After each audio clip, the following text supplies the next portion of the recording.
Baik, di sini saya akan mempresentasikan tugas saya, yaitu 1. Sebutkan dan jelaskan prinsip dalam pemberian obat.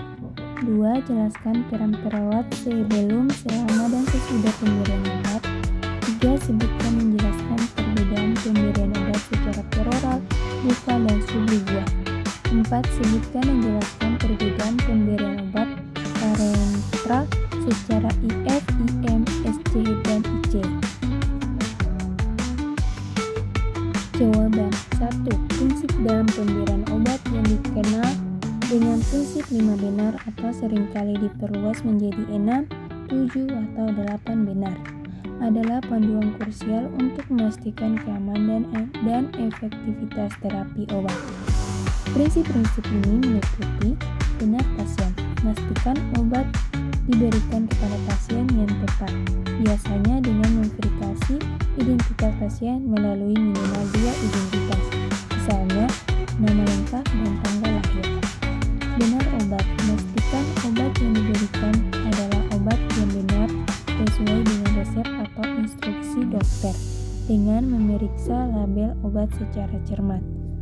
Benar dosis, memastikan dosis obat yang diberikan sesuai dengan yang diresepkan, dengan melakukan perhitungan dosis yang akurat jika diperlukan.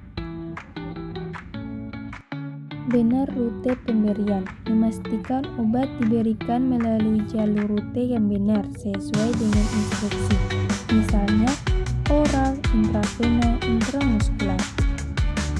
Benar waktu, memastikan obat diberikan pada waktu yang tepat sesuai dengan frekuensi yang diresepkan, misalnya setiap 8 jam sebelum makan. Benar dokumentasi, mencatat pemberian obat secara akurat dan tepat waktu dalam rekam medis pasien. 2. Peran perawat dalam pemberian obat sangatlah vital dan mencakup 3 fase utama, yaitu sebelum pemberian obat. Perawat bertanggung jawab untuk mengkaji kondisi pasien, memverifikasi keakuratan resep, termasuk dosis obat, rute, dan waktu, menyiapkan obat dengan benar, serta mengedukasi pasien mengenai obat yang akan diberikan, termasuk tujuan, efek samping, dan cara pemberiannya. Perawat juga harus memastikan bahwa semua prinsip 5 benar terpenuhi sebelum obat diberikan. Selama pemberian obat, perawat melakukan pemberian obat sesuai dengan prinsip 5 benar, memantau respon pasien terhadap obat secara langsung dan memberikan dukungan jika diperlukan. Komunikasi yang baik dengan pasien selama proses ini juga penting.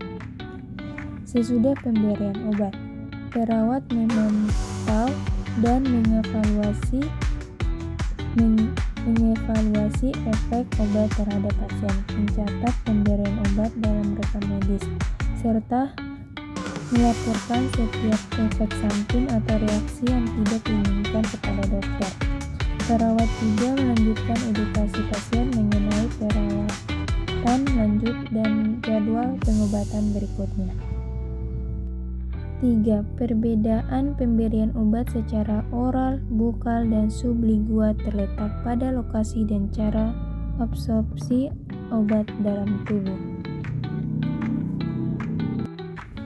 Oral, obat ditelan dan diserap melalui saluran pencernaan, lambung, dan usus halus.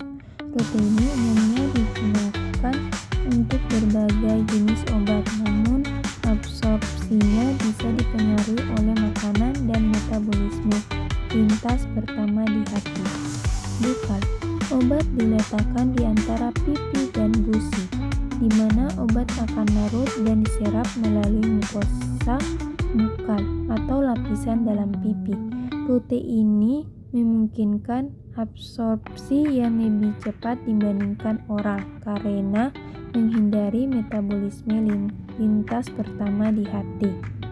Sublingual, obat diletakkan di bawah lidah, di mana obat akan larut dan diserap dengan cepat melalui mukosa sublingual yang kaya pembuluh darah. Rute ini memberikan onset kerja yang sangat cepat karena obat langsung masuk ke sirkulasi sistemik. menghindari metabolisme lantas pertama di hati.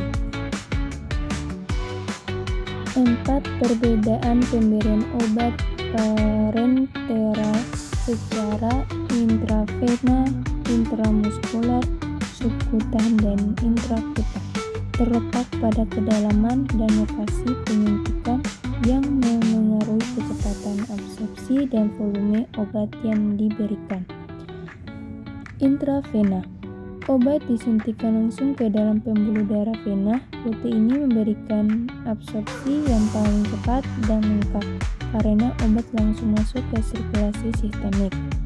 Cocok untuk pemberian dosis besar atau obat yang harus bekerja segera. Intramuskular. Obat disuntikan ke dalam jaringan otot. Absorpsi obat dari otot relatif cepat karena vaskularisasi otot yang baik, namun lebih lambat dibandingkan intravena. Dapat digunakan untuk volume obat yang lebih besar daripada subkutan. Subkutan. Obat disuntikan ke dalam jaringan lemak di bawah kulit. Absorpsi obat dari jaringan subkutan lebih lambat dibandingkan intramuskular karena vaskularisasi yang lebih sedikit. Cocok untuk obat yang perlu dilepaskan perlahan atau untuk volume obat yang kecil. Intrakutan. Obat disuntikan ke dalam lapisan dermis kulit. Rute ini memiliki absorpsi yang paling lambat di antara rute parenteral yang biasanya digunakan untuk tes alergi atau vaksinasi dalam jumlah kecil.